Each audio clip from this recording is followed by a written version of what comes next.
Bismillahirrahmanirrahim. Assalamualaikum warahmatullahi wabarakatuh. Alhamdulillahirabbil alamin wa bihi nasta'in wa la muradin wadin. Alhamdulillahilladzi khalaqal mauta wal hayata liyabluwakum ayyukum ahsanu amala. Asyhadu an la ilaha illallah wa asyhadu anna Muhammadan abduhu wa rasuluhu la nabiyya ba'da wa la syariyata ba'da. Amma ba'd. Qala Allah ta'ala fil Qur'anil Karim, a'udzubillahi minasyaitonir rajim. Bismillahirrahmanirrahim. Wal 'asr innal insana lafi khusr illa alladziina aamanu wa 'amilus shalihat wa tawassaw bil haqq wa tawassaw bis sabr. Shadaqallahu wa shadaqal mursalin. Alhamdulillahirabbil alamin. Masya Allah, luar biasa. Dalam sejarah 2 tahun berselang selama aktivitas online, sungguh maha besar Allah Subhanahu wa taala dengan maha rahman dan maha rahimnya Allah Subhanahu wa taala yang mempertemukan kita lagi di sini dalam keadaan kajian offline. Yang kali ini tidak terlepas dari rahmannya Allah dan rahimnya Allah. Rahman semua makhluk hidup mendapatinya. Namun rahim hanya dimiliki kaum mukmin, yang kemudian rahim itu terlimpahkan juga kepada antum sekalian. Maka nikmat Allah yang begitu banyak, baik nikmat iman, nikmat Islam, dan nikmat sehat walafiat, yang kemudian kita wujudkan nyata dalam bentuk rasa cinta kita kepada Allah Subhanahu wa taala. Salawat serta salam senantiasa kita curahkan kepada baginda Muhammad. Allahumma sholli wa sallim wa barik alaihi wa ala alihi. Dan juga kepada keluarganya, istri setianya yang senantiasa menjaga beliau dalam keadaan berkeringat peluh kesah karena mendapatkan suatu wahyu dan kemudian didekap erat sang suaminya, sang pasangan hidupnya. Yang kemudian istri tersebut mengayomi sang suami Rasulullah SAW hingga kiranya beliau wafat pun ingin memberikan yang terbaik bagi suaminya. Dan oleh karena itulah pula nikmat memiliki nabi yang berupa motivator sejati, yang akhirnya kita berselawat kepada beliau, juga kepada keluarganya, para sahabatnya, para tabi'in, para ulama salafus saleh wal khalafus saleh, hingga kiranya sampai kepada antum sekalian, baik teman-teman Fasmud Khair yang datang hari ini, baik ayah dan bunda, calon ayah dan bunda, atau yang barangkali mau jadi calon kakek dan ini, belum ada ya? Belum, insya Allah. Rahmati Allah Subhanahu wa taala, serta juga aktivitas di rumah. Memang kenapa Masya Allah Tabarakallah, inisiasi dari sang inisiator kali ini berangkat dari kata couple yang artinya memang bersama. Berangkat dari surat An-Nur ayat 26 tadi dikatakan bahwasanya sedangkan perempuan-perempuan yang baik untuk lelaki yang baik dan laki-laki yang baik untuk perempuan-perempuan yang baik pula. Mengapa Allah Subhanahu wa taala menghadirkan perempuan sebagai bentuk frase awal? Ada yang tahu mungkin pihak laki-laki? Ada yang tahu mungkin para ummahat? Salah satunya adalah Al-Quran dari satu ayat ke ayat yang lain itu saling menunjang. Misalnya, penjelasan yang lain baik dalam bentuk kaidah hukum syara, ar-rijalu qawwamuna 'alan nisa, laki-laki pemimpin atas wanita-wanitanya. Yang kemudian pantaslah jika kiranya sang laki-laki ini menjadi bahasanya adalah seseorang yang mengendarakan, sedangkan sang wanita adalah sebagai seseorang yang di belakangnya. Ini pula makanya couple things itu adalah posisi jatuhnya adalah mitsaqon ghalidz. Sesungguhnya hakikat dari seseorang menikah untuk mendapatkan mitsaqon ghalidz, yaitu perjanjian yang agung. Oleh karena itu, sejak kita mengakad nikahkan dan kemudian menikahkan dari belahan hati kita, maka sejak itu pula tanggung jawab berubah kepada kita dan kita mengemban itu secara penuh para laki-laki. Jangan macam-macam. Ini adalah mitsaqon ghalidz, yaitu perjanjian yang agung. Saking agungnya nggak bisa digantikan dengan level di bawahnya. Karena antum menikah itu sedang mengikatkan mitsaqon ghalidz, perjanjian mulia. Maka di slide berikutnya akan diutarakan bahwasanya kita harus dapat. Kenapa sih kita harus nikah? Definisi nikah boleh antum ketahui, tak perlu seseorang yang sempurna untuk temukan orang yang selalu membuatmu bahagia dan membuatmu berarti lebih dari siapapun. Sebetulnya konsepsi ini yang kemudian jadi konsep dasar. Seorang wanita yang kemudian walaupun kewajiban memasak adalah tanggung jawab laki-laki, dan kemudian antum memasak dan mengeluarkan keringat, maka keringat antum cuma bisa dibarter dengan pahala oleh Allah Subhanahu wa taala. Masya Allah. Dan kemudian bagi para laki-laki yang kemudian mewujudkan yadun ulya khairum yadus salfa, tangan di atas lebih baik daripada tangan di bawah, dan setiap keringat antum kemudian lebih bermakna. Inilah kenapa bahasa pernikahan adalah ibadah terpanjang. Dan tentu kita pernah mendengar surat ini. Wa ma khalaqtul jinna wal insa illa liya'budun. Wah, sejak saya nikah saya nggak menghasilkan pahala. Mohon maaf, antum harus luruskan why-nya. Saya sejak nikah terus kemudian terjadi, wah saya urusin diri pribadi masing-masing. Jangan. Karena ini adalah fase ibadah terpanjang dan terlama. Di sini pula jutaan pahala mengalir lebih cepat dibandingkan jalur biasa. Mau tahu buktinya? Betapa bersyukurnya antum sekalian, pasmut rahimakumullah. Antum merasa bersyukur sekali setelah melihat tulisan dan dari penjelasan dari Muaz bin Jabal radhiyallahu anhu. Dikatakan bahwasanya sholat yang dikerjakan oleh orang yang sudah menikah lebih utama daripada 40 hari sholat yang dikerjakan orang yang tidak berumah tangga. Ini makanya saya kasih judulnya Nasib Jonas. Dalam penjelasan yang lain dari hadis riwayat Abdullah bin Abbas radhiyallahu anhu dikatakan bahwasanya kawinlah kalian karena sesungguhnya ibadah sehari saja dikerjakan oleh orang berumah tangga adalah lebih baik pahalanya daripada 1000 tahun, masya Allah, sebelum rumah tangga. Maka beruntunglah antum menikah dan para ummahat beruntunglah telah menjadi seorang pengisi tulang rusuk. Ini yang kemudian dihadirkan dalam bentuk why-nya kita kenapa memilih dalam menikah sebagai ibadah terpanjang. Dan dalam hadis yang lain dikatakan, keutamaan seorang berkeluarga dari seseorang pembujang laksana keutamaan orang yang berjihad dengan orang yang tidak berjihad. Masya Allah, para ummahat rahimakumullah, pasmut bagi para ibu-ibu, beruntung sekali. Antum melakukan persalinan dan kemudian persalinan tersebut tidak ada cara lain kecuali Allah menggugurkan jutaan dosa antum. Maka fase nifas itulah fase di mana antum diberikan keberkahan, keilmuan dan doanya makbul karena Allah Subhanahu wa taala. Masya Allah, barakallah.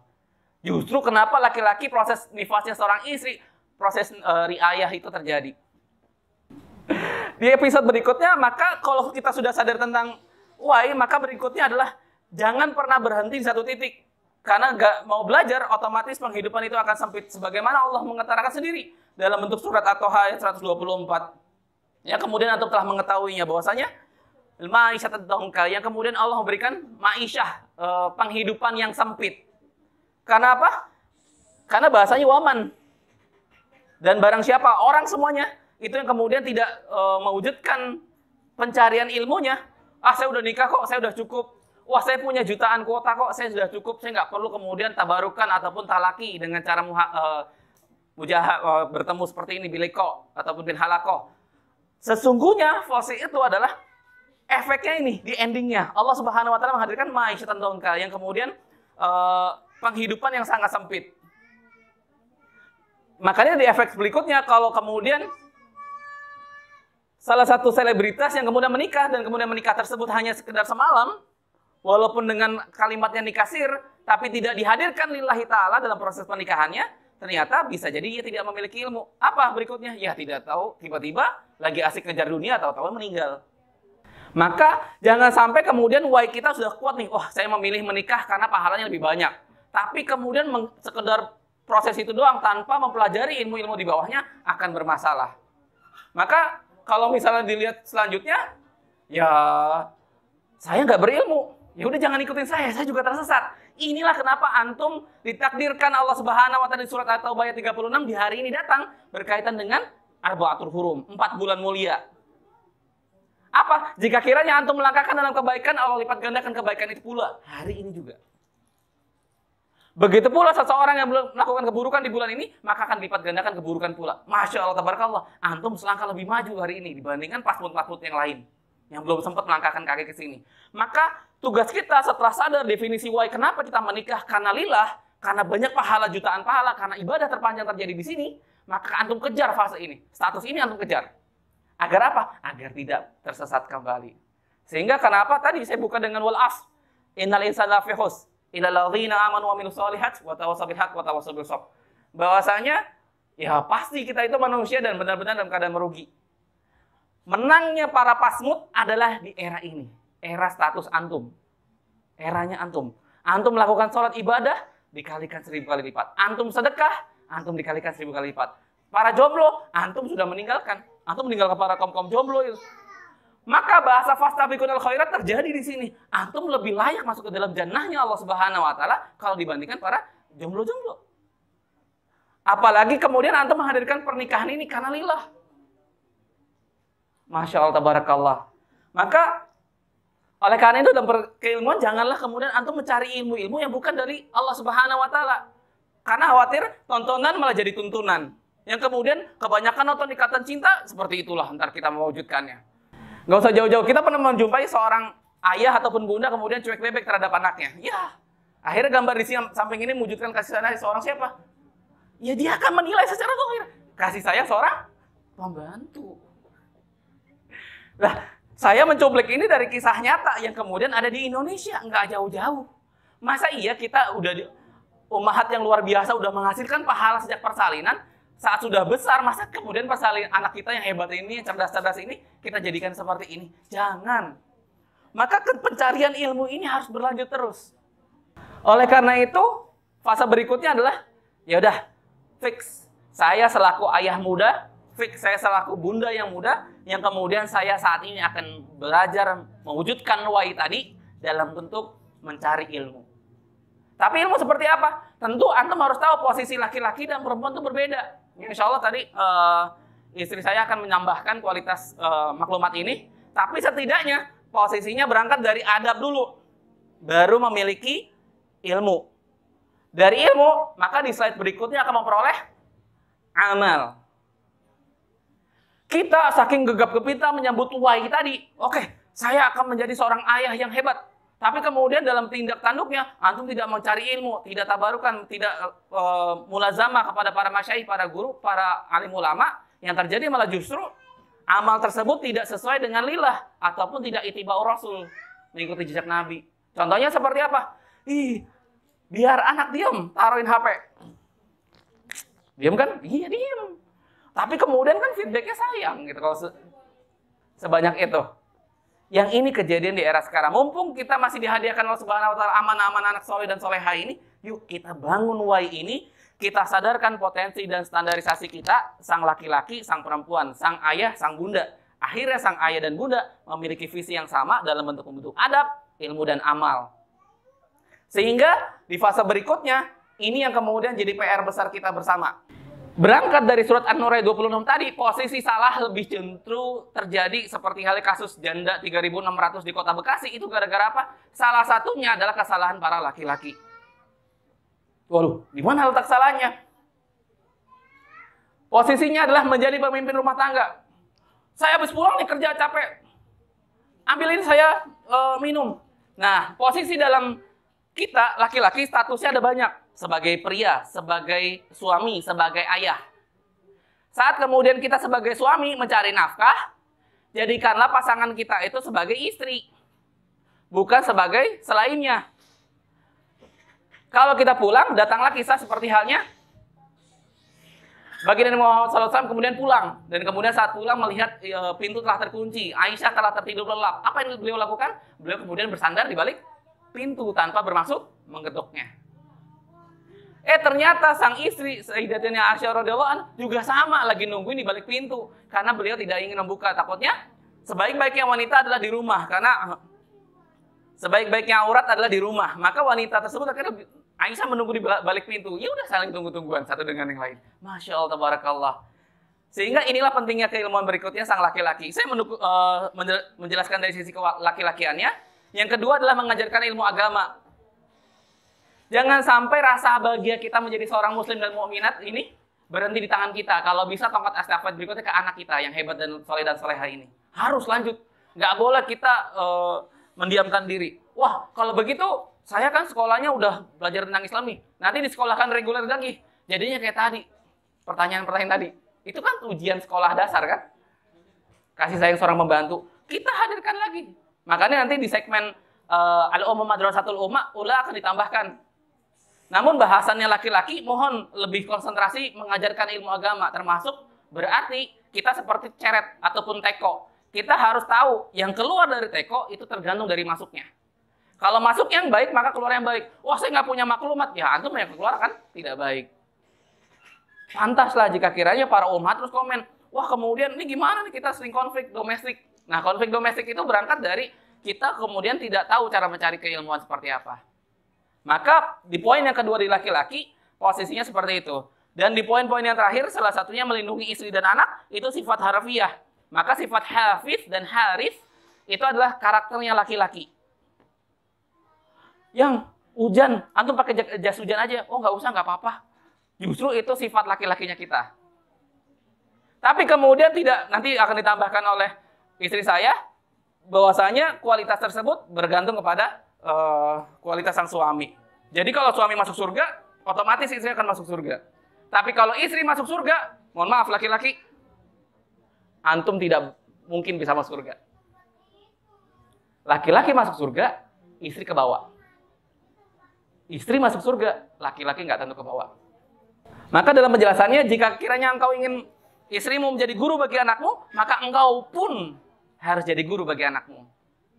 Fa in tanaza'tum fi syai'in farudduhu ila Allahi wa Rasul. Jika kiranya antum di rumah, pasmut dan yang menyimak menjumpai perselisihan, Allah telah menggariskan di surat An-Nisa ayat 59. Ingat, kita bicaranya Allah, standar yang paling baku, yang kemudian tidak berpihak kepada laki-laki, tidak berpihak kepada perempuan. Maka fa in tanaza'tum fi syai'in, jika kiranya kalian berbeda pendapat atas segala sesuatu hal apapun, maka balikanlah kepada Allah dan Rasul-Nya. Kang, kita udah berseteru, tapi kemudian balikinnya kumaha. Nah, itulah pentingnya mencari ilmu. Maka di slide berikutnya efeknya seperti apa? Ya kalau kita sebagai orang tua, kita bisa menggunakan hadiah ini nih untuk kita barter kepada diri kita, kepada orang-orang yang kita cintai. Salah satu la turaddu da'wahum, 3 orang yang tidak tertolak doanya, yaitu salah satunya al-mazlum, orang yang terzalimi, musafir, orang yang bersafar, dan kemudian al-walid, orang tua. Saat ini pasmut rahimakumullah, antum sudah bisa pakai gelar ini. Antum boleh pakai. Kurang ajar nak setan. Jadi ntar setan juga yang keluar. Ya, makanya itu dia. Makanya kita bareng-bareng, saya juga mau dinasehati oleh antum sekalian. Makanya bahasa circle ini harus kebangun lagi. Circle ini kita bikin kebaikan ini semakin besar, semakin sporadis. Orang-orang seperti antum sekalian harus banyak. Jangan kemudian hanya kemudian saya berusaha berdua, terus kemudian butuh dinasihati juga oleh antum sekalian. Maka setelah ini harus ada circle yang lebih besar lagi, sampai kemudian terwujudlah khairu ummah, yaitu generasi terbaik dari ummah. Ya, teringat satu kisah tentang kisahnya ayahnya Imam Syafi'i rahimahullah, di mana beliau dalam proses pencarian rezeki yang halal aja luar biasa.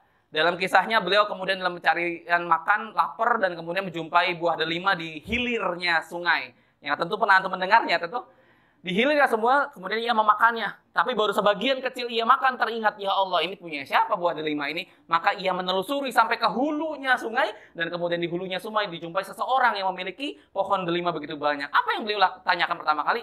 Ya, wahai tuan rumah, saya telah memakan buah delima yang telah jatuh ke hilir sungai, yang kemudian aku menjumpai. Bagaimana cara agar aku bisa mengkonsumsinya secara halal? Maka antum bekerja kepadaku selama 1 bulan. Apa yang berikutnya? Setelah 1 bulan berlalu, yang dilakukan berikutnya adalah antum harus nikahin istri saya yang Imam Idris. Imam Idris adalah Imam Idris menikahi ibundanya dari Imam Syafi'i, yaitu ayahnya menunduk anaknya putrinya, kemudian untuk menikahi dengan sang Imam Idris ini, ayahnya dari Imam Syafi'i. Istri saya yang buta, lumpuh, tuli, dan bisu. Secara harfiah, sang Jonas, mungkin kalau antum dulu pas pertama kali naksir ta'aruf kepada istri antum kan, yang pertama dilihat kan salah satunya juga fisiknya ya. Nggak mungkin kan kemudian, wah saya nggak butuh mata. Nggak mungkin. Saya nggak butuh telinga, nggak mungkin. Tetap antum membutuhkannya. Namun, ya apa boleh dikuat, agar rezeki ini halal aku makan, maka aku mengiyakan. Dan kemudian dinikahkan dengan sang ayah tersebut, dan kemudian diperjumpakan dengan sang istri di satu bilik. Dan kemudian Masya Allah, tabarakallah, maka kisah tersebut, seorang wanita bisu, tuli, buta, dan kemudian lumpuh, semata-mata ia jelaskan, sesungguhnya aku bisu dari perkataan-perkataan yang tidak berguna. Sebagaimana surat Al-Mu'min, wa'anil lagwi mu'ridun, dan dari menghindarkan dari ucapan-ucapan yang tidak berguna.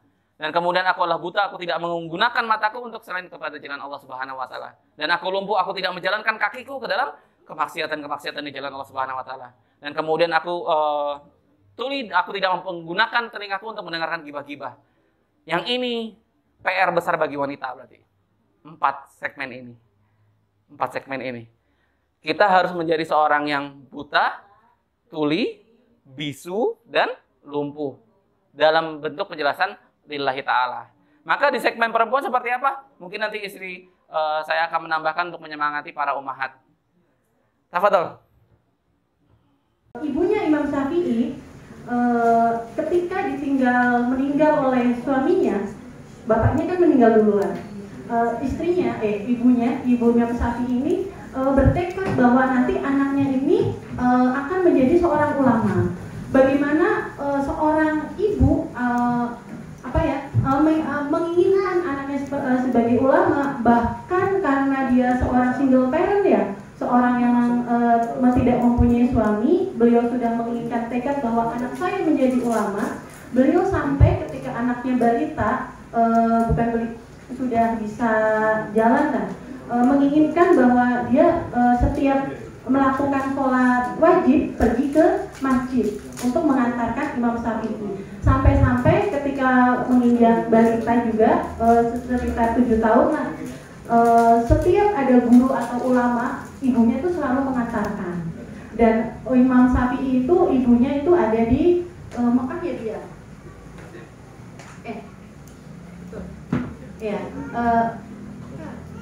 Palestina.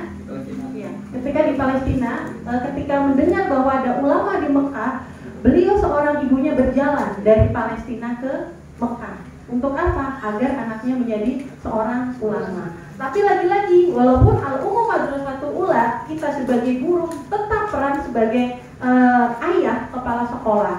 Kalau kita bayangkan, kita di sekolah, hanya guru aja yang mendidik anak, apakah bisa jalan anaknya? Maksudnya kurikulumnya bisa jalan? Tidak. Makanya perlu peran seorang ayah. Jadi jangankan tugas mendidik anak, jangan kita langsung ke ibu, karena kita juga guru butuh kepala sekolah seperti itu. Surat berikutnya, Oke. Di dalam surat Al-Qiyamah yang artinya, lalu aku menciptakan daripadanya sepasang laki-laki dan perempuan. Ya. Allah ini menciptakan manusia itu ada 2 jenis. Jadi tidak ada jenis kelamin yang C, hanya menciptakan laki-laki dan perempuan. Ya. Allah menciptakan laki-laki dan perempuan ini juga pada dasarnya beda. Perbedaannya apa? Sama sih nanti Allah menciptakan manusia dan jin itu untuk beribadah. Endingnya yang dinilai itu ketakwaannya. Tetapi dalam maksud perbedaan yang ini laki-laki dan perempuan, ini sebenarnya masalah sedikit, masalah kecil ya. Kalau kita belum tahu, pasti masalah besar tentang kenapa sih suami kita cuek, kenapa sih suami itu nggak pengertian ke kita. Ya karena emang secara kodonya laki-laki dan perempuan ini beda, tidak mungkin disamakan, tidak sama. Ini kisah nyata ya? Ya, bisa dilihat ya, kalau laki-laki itu cenderung menggunakan logika, kalau perempuan cenderung menggunakan perasaan. Tadi yang dicontohkan oleh suami saya, misalkan kita hujan, kemudian suami menawarkan, ayo pakai jas hujan yang, enggak kita kan kalau perempuan kan, enggak oh ya udah, kalau suami sudah terucap kata istri enggak, ya sudah enggak dong, berarti istri saya tidak mau, ya udah jas hujannya aku pakai, kalau enggak kita hijau. Yang ketawa ngalamin. Ya. Nah di sepanjang jalan itu istrinya pasti gondok, nggak perasaan banget sih. Seperti itu contohnya. Karena laki-laki itu logika, kalau perasaan perempuan. Makanya ya, ayo sekarang kalau kita mau apa-apa, kita mau minta tolong ke suami kita mau minta apa, bilanglah ke suami. Insya Allah, karena suami apa? Suami itu nggak tahu perasaan kita. Taunya apa yang diminta istri, ya itu yang dipenuhi. Seperti itu. Menganggap penting keahlian. Kalau perempuan itu menganggap penting kebersamaan. Ini, misalkan hanya rusak, seorang laki-laki pasti mau dong. Gue kan bisa, saya bisa loh. Biasa remaja maaf ya Bu. Bisa bongkar biasanya Saya bisa loh seperti ini mudah. Tapi kan kita namanya seorang istri pengen ini loh saya temenin, apa sih yang dibutuhkan, seperti itu ya, maunya sama-sama yuk kita memperbaiki sanyo itu. Padahal kalau laki-laki itu maunya aku sendiri, aku bisa, ya udah kamu duduk aja. Misal nanti kalau saya butuh barulah nanti oke, saya panggil kamu, seperti itu. Yang berikutnya jangan direpotin katanya. Iya betul nggak mau direpotin. Berpikir menyelesaikan masalah, kemudian kalau yang perempuan memberi nasihat tanpa diminta. Ya, ini nanti ada kaitannya dengan yang keempat sebenarnya, 5 ya. Berpikir menyelesaikan masalah sama meringankan beban dengan diam, ini sama ya. Seorang laki-laki ya, kalau ada masalah pasti dia. Jadi jangan kaget, wahai umahat. Laki-laki terbukti. Wahai umahat, kalau misal suami datang, assalamualaikum, waalaikumsalam, wajahnya cenderung, ya udah kita senyum aja, assalamualaikum, seperti itu. Tapi jujur ya, saya sebagai seorang istri kadang juga seperti itu. Tapi emang kita lihat kalau laki-laki emang kalau seorang laki-laki pulang ke rumah 10 menit kemudian kurang dari 10 menit pasti akan diam. Tapi nanti kalau setelah 10 menit pasti akan cerita seperti itu. Jadi kalau laki-laki datang, tolong nanti ucapkan salam aja. Kalau diam ya udah diemin aja. Karena tipe laki-laki emang seperti itu. Kalau datang pulang itu nggak mau diganggu dulu, mau menenangkan diri sendiri. Sudah cuci muka, mandi, langsung pasti nanti akan ajak ngobrol. Nah kalau seorang laki-laki kalau misal ada masalah pasti kebanyakan dia tidak banyak ngomong. Beda dengan kita aja kalau misal kita pergi sama teman kita pasti dari A sampai Z kita ngomong, tetapi responnya apa? Pasti dia dan malah main HP. Itulah laki-laki. Laki, ada enggak? Bisa laki-laki ya. Pasti berarti umahat beruntung. Itu benar laki-laki. Alhamdulillah. Berarti terbukti. Kemudian kurang suka ungkapan verbal, suka ungkapan verbal. Ya ini sama seperti tadi. Kalau emang otak antara laki-laki dan perempuan ini beda. Ya. Perempuan mengungkapkan sekitar 20.000 perkata sehari. Laki-laki cuma 7.000. Bayangkan berapa kali? 1 dibanding 3.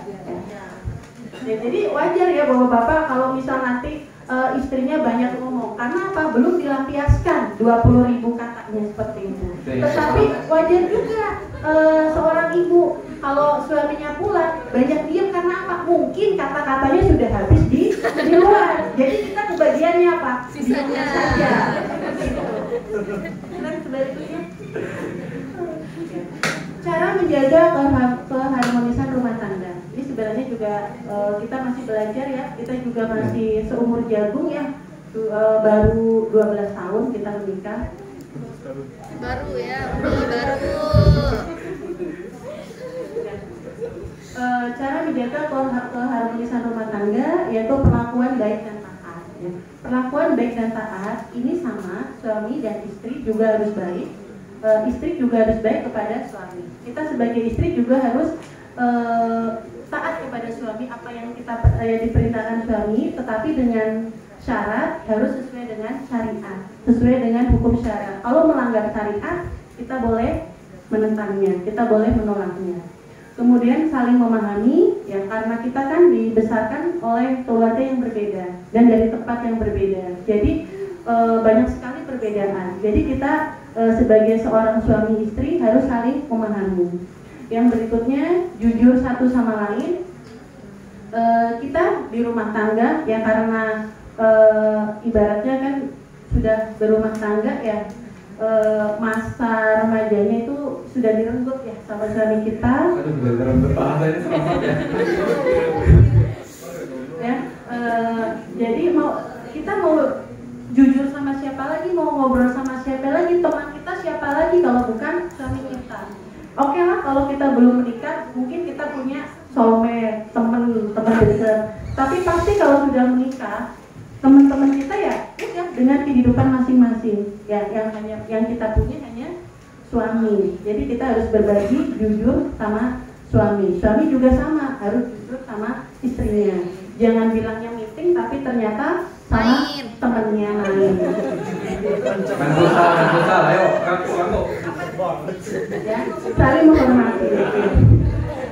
Ya, saling menghormati sama lah tentang kejujuran tadi.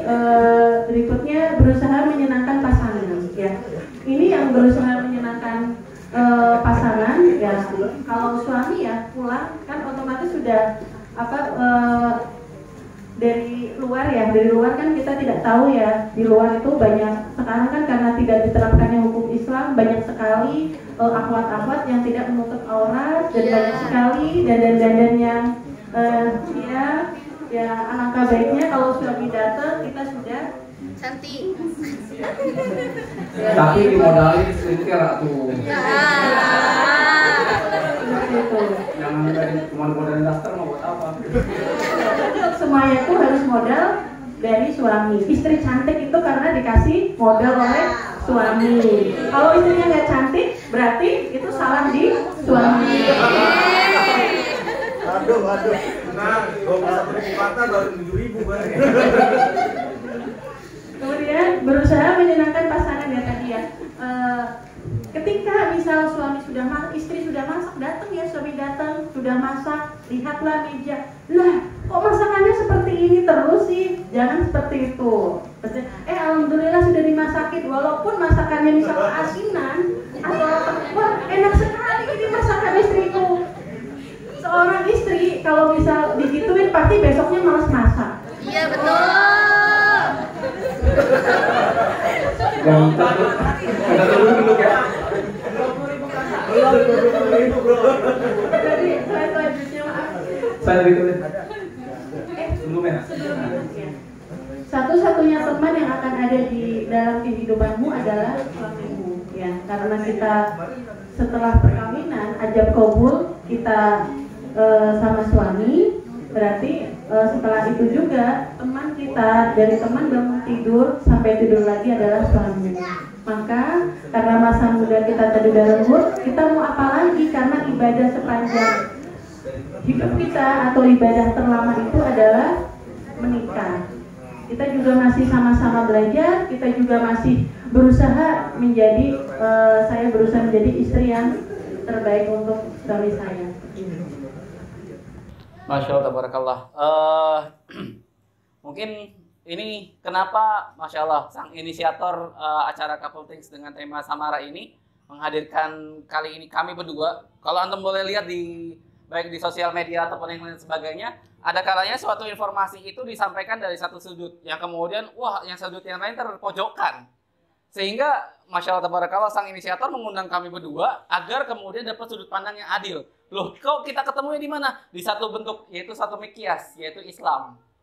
Karena dari Allah lah, dari hukum-hukum syarat tersebut, jawaban itu akan pulang kepada sang suami yang tertuduh tadi, wah, laki-laki banyak diam, iya tuh capek. Tapi gimana lagi ya? Tapi dari sisi sudut pandang wanita juga sama. Akhirnya, inilah kali pertama mungkin di Indonesia menghadirkan secara conversation dua arah yang tidak lain tidak bukan untuk bareng-bareng. Yuk kita menghadirkan ketakwaan kepada Allah dalam bentuk kecintaan kita kepada Allah Subhanahu wa taala. Karena apa? Tidak ada cara lain kecuali memilih teman yang solih. Dari teman yang solih ini kemudian akan terpilih pula teman-teman yang lain lagi, circle yang baru lagi, lingkungan yang baru lagi. Kehadiran antum hari ini, antum telah diberikan skenario oleh Allah Subhanahu wa taala dalam bentuk doanya antum sekalian. Apa itu? Ihdinas siratal mustaqim. Apa artinya? Tunjukilah kami jalan yang lurus. Allah telah memberikan ruang lingkup keluarga kita akhirnya harus lebih makin cantik lagi di hadapan Allah Subhanahu wa taala. Tidak ada cara lain kecuali bersama-sama meraih ridhonya Allah Subhanahu wa taala.